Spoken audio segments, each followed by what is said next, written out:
Hey, welcome back, everyone. The inspiration for this episode came when I was at jiu-jitsu this morning. Now, mind you, it's a 6 a.m. class. It's mostly older students. Yes, I am the grandpa. But between rolls, my professor and I were on the wall, and as we often do, we were talking about music. We got on the subject of Sam Cooke. If you don't know who Sam Cooke is, you'd serve yourself well to give him a listen. And I also really hate sounding like the get off my lawn guy, but damn, that old music is good. So, now that I've got you all intrigued, wondering, how does all of this tie into this episode? It's these few lines from one of his songs. It's been a long time coming, but I know a change is going to come. Oh, yes, it will. Now, I'm willing to bet that something inside you is starting to anticipate change. You got questions like, what comes next? Or is what I'm doing still aligned with who I'm becoming? And maybe the loudest one of all, what happens if this all changes? Because whether your transition is a year away or a decade off, the one constant that's going to follow you through all of it is change. Sometimes it's obvious. Sometimes it creeps in quietly. A little shift here, a missed beat there. And suddenly, you're looking around wondering, when did things stop feeling solid? But here's the thing about change. It doesn't care how long you've been doing this. It doesn't wait for the perfect moment.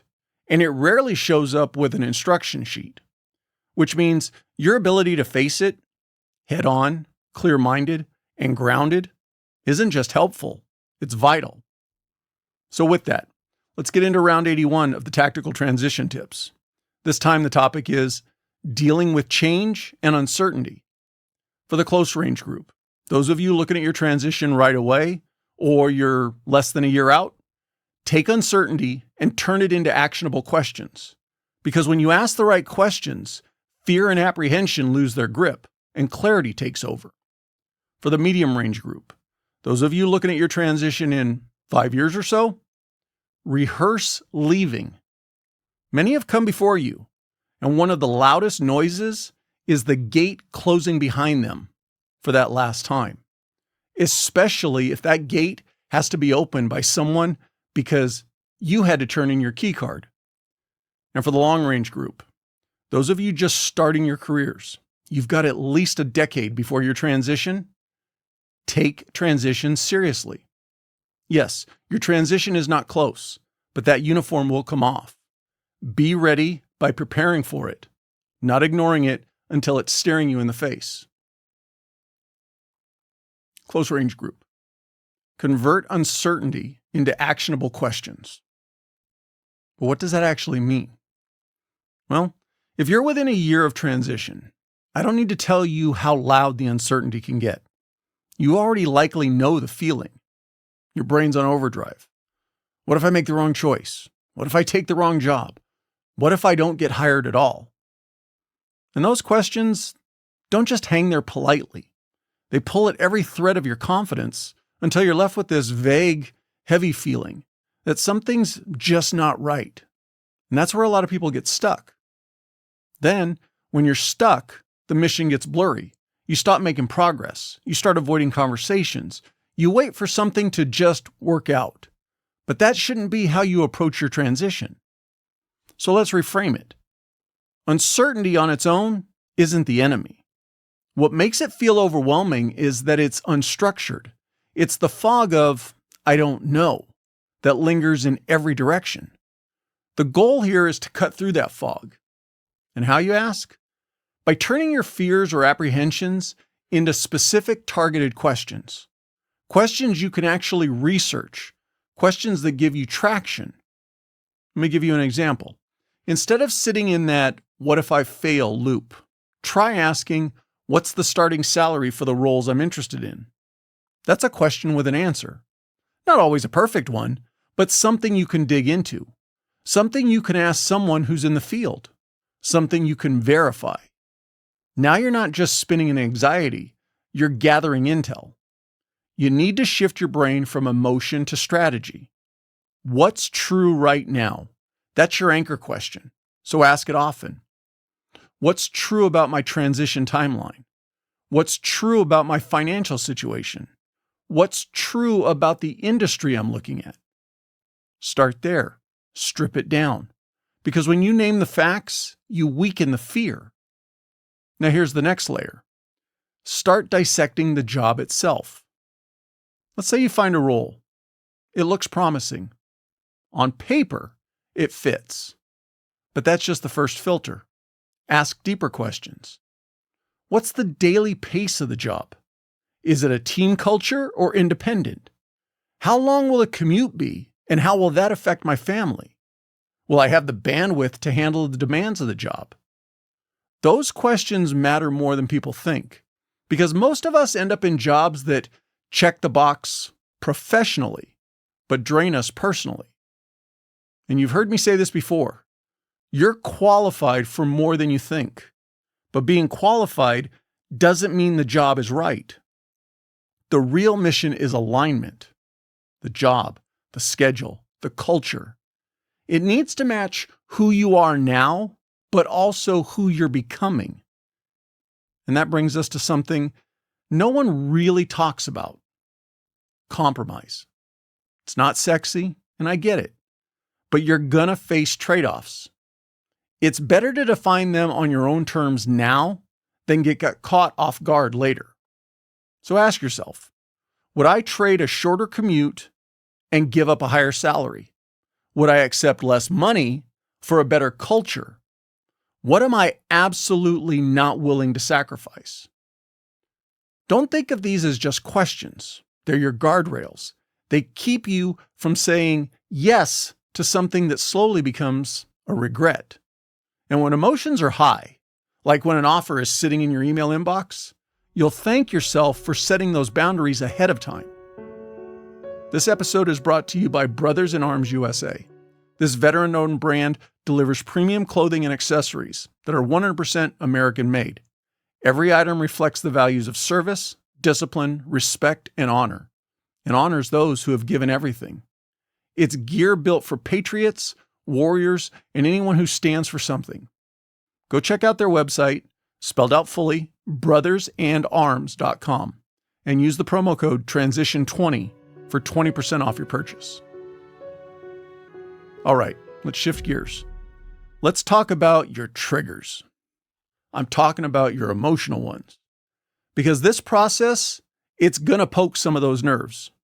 Rejection letters, silence after interviews, people ghosting you on LinkedIn, the friend of a friend who promised to pass your resume along, but never did. It gets to you, even if you don't admit it out loud. So here's your move. Identify your triggers before they throw you off course. Ask yourself, what part of this process hits me the hardest? When do I feel myself spiraling into doubt? What knocks me out of my rhythm? And then build a resilience routine around those moments. That might mean physical movement. Go outside, go for a run, go for a walk, go to the gym, take the dog for a walk. It might mean a phone call with a mentor or a peer who's already moved on. It might mean stepping away from looking at those job postings once a week so you can reset mentally. You've always trained for high-pressure moments. Why should this be any different? Here's another tool to help you through your transition. Make a decision-making framework. Create a comparison chart. Job A, Job B, C, D, E, depending on how many you apply to. Score each job across several categories: the pay, the work schedule, the mission alignment, growth potential, the commute, the culture. Add in any measurable that's important to you. Now you're not simply picking based on who calls first. You're making a mission-driven choice backed by your values, not by panic. Here's what happens, though, when you don't use some type of measurable comparison. You default to emotion. And emotion, especially fear or uncertainty, makes hasty decisions look really good in that moment. However, structure gives you clarity. Clarity gives you peace. And peace is exactly what most people need and crave in their transition. And look, I get it. It's easy to push off doing this because you might fear what you learn. You don't want to run the numbers. You don't want to know the job market. You don't want to face the reality. You don't want to know that this is going to be hard. But truth is always your ally. You didn't become who you are by avoiding difficult realities. You faced them. You trained for them. You outlasted them.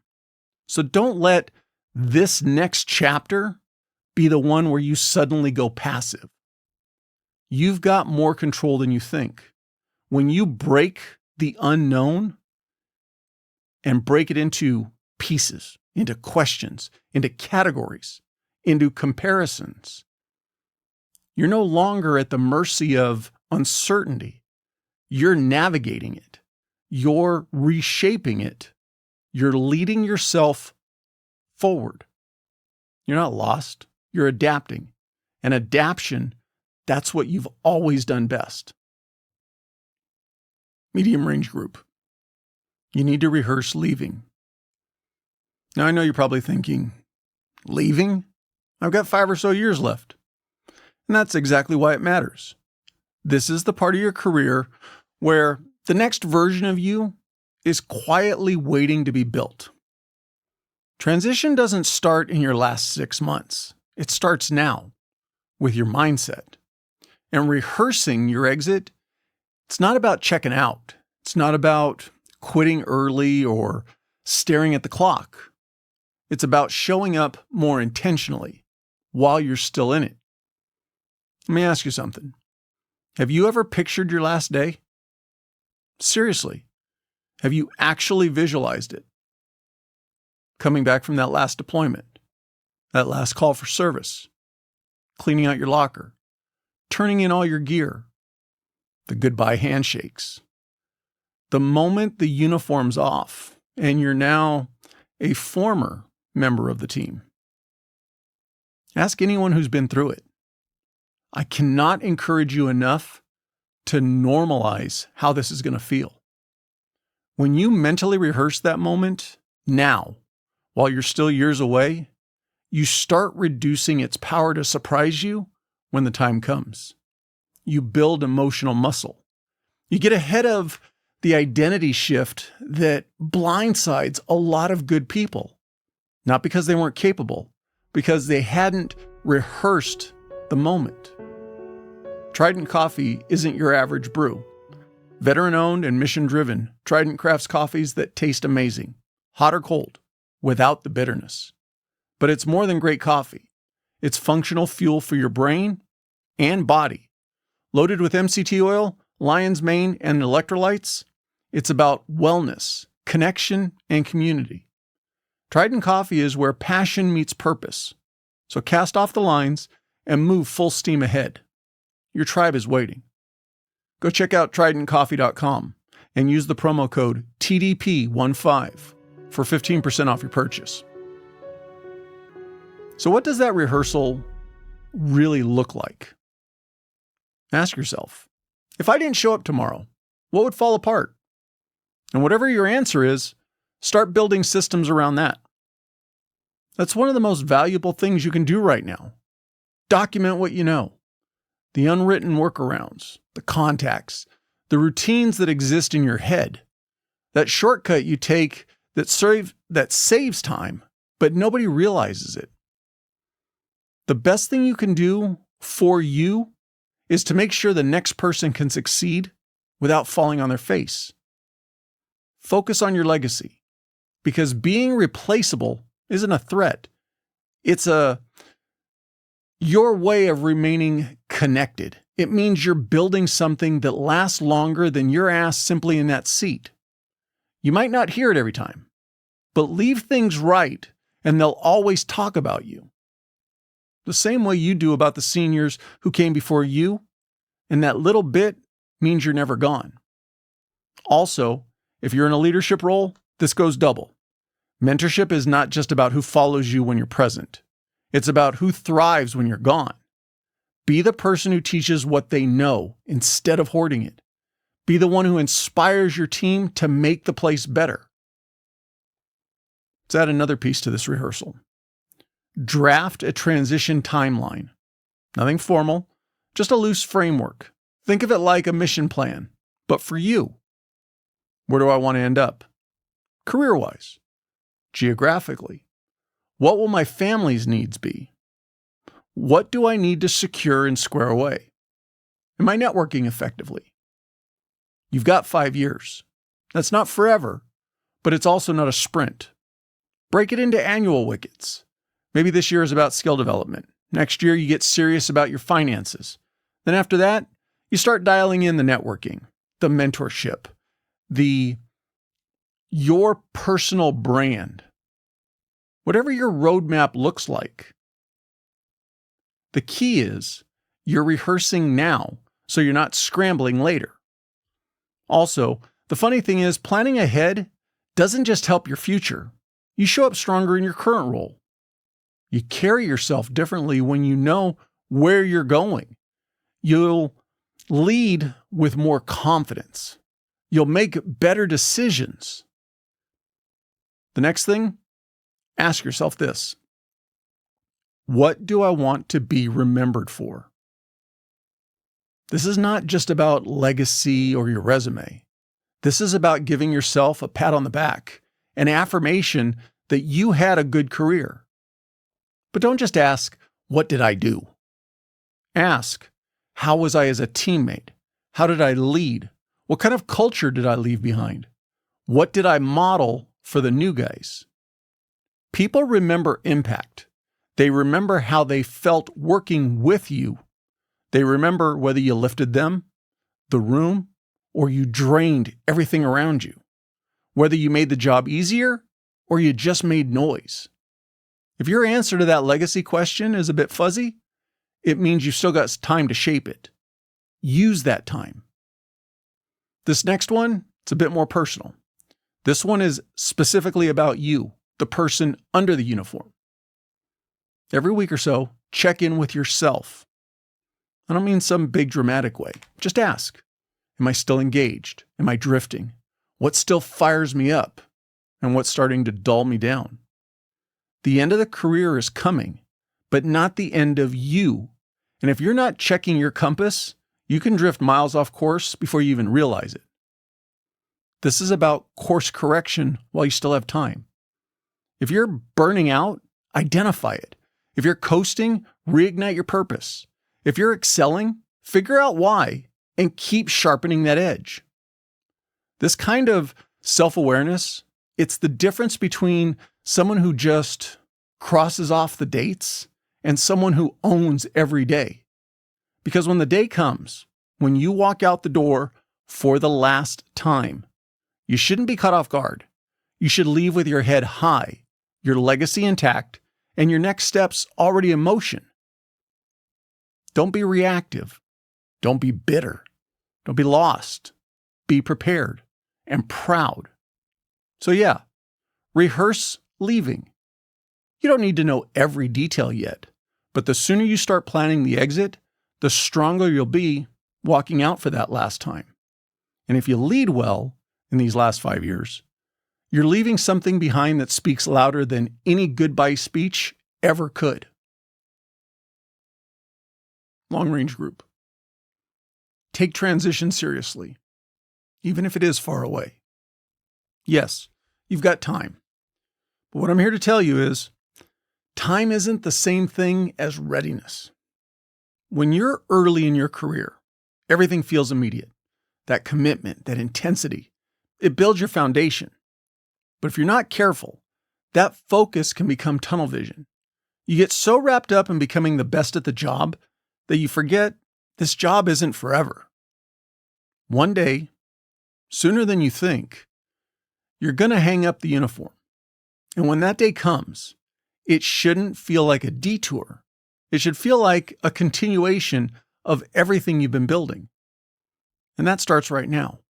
Not because you need to be planning your retirement party, but because the mindset you build now will either make your transition smooth and powerful or scattered and reactive.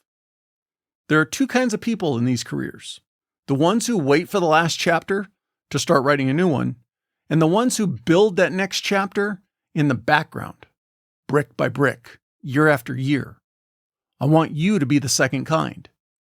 And to do that, the first thing you have to understand is this. The job is what you do. It's not who you are. I'll say that again. The job is what you do. It's not who you are. You wear the uniform. You uphold the mission. But underneath all that, you're still you. And if you don't nurture that identity outside the job, the transition, whenever it does come, will hit a lot harder than it needs to. This episode is brought to you by Grind, spelled GRND. Grind isn't just a brand, it's a mindset. Started by a former Army Ranger, Grind Activewear is for those who wake up hungry, train with intensity, and chase their goals relentlessly. Whether you're on the field, in the gym, or grinding towards your next mission in life, Grind delivers performance gear that keeps up. This is American-made toughness with purpose. So wear what you live. Check out the website at thegrind, GRND, collective.com and use the promo code TRANSITION15 for 15% off your purchase. So what does taking transition seriously look like? It starts with building depth beyond the uniform. That doesn't mean you're less committed. It means you're more balanced. Develop a hobby. Volunteer or give back in some way. Find a subject that interests you and start getting good at it. Something that gets you out of your career bubble every once in a while. But don't think of these as just silly distractions. They're identity anchors. When the day comes that you no longer introduce yourself as this career, and don't lie, you know you do it. These are the pieces that remind you, I still matter. I still have purpose. I'm still building something valuable. Next, start being intentional about how you grow outside. Take that back. About how you grow inside this career. Don't just chase, I'm going to insert whatever assignment, whatever team, etc., just because it's what everyone else is doing. Chase it because it fits your long-term blueprint. If you're drawn to leadership, start watching your superiors closely.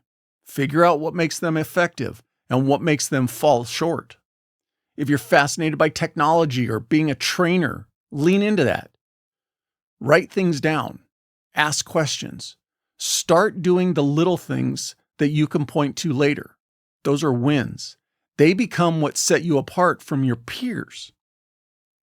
Now, here's where I really want you to zoom out though. Ask yourself, if I had to leave the job tomorrow, what would I have to fall back on? I don't mean that to scare you. It's meant to shift you. Because in our world, the unexpected happens all the time. The same holds true for transition. Exit doesn't always wait for your permission. So instead of pretending it's over a decade away, start preparing for it to come early, even if it never does. Think of it as your insurance policy. Start a journal. Not necessarily about your feelings, but if you want to, that can be included.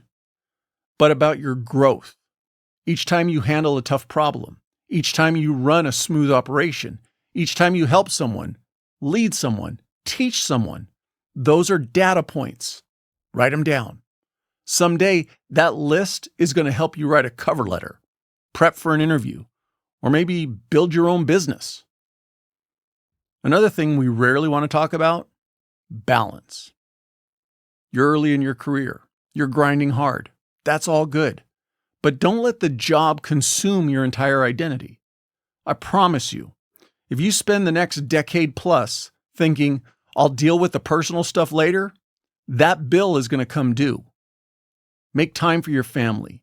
Invest in your health, your sleep, your fitness, your mental stability. Build real friendships outside of work. Keep people around you who don't care about your uniform. They care about who you are. That kind of investment will pay off in ways you can't even measure yet. And one last thing, start leading by example. Be the one who leaves your space better than you found it. Be the kind of teammate you'd want in your corner. And why does that matter for transition? Because when your time comes, you'll have relationships, not just references. You'll have people willing to write you a recommendation, make introductions, not out of obligation, but out of respect. That's something you build now, one day at a time. So yeah, this chapter might be long, but it's not endless. And if you treat these years like they're permanent, you're going to wake up one day wondering, where'd all the time go? Don't be that person. You've got the luxury of time. Use it. Not just to grow in the job, but to grow beyond it. Because when the day comes that the job no longer defines you, you're going to be ready.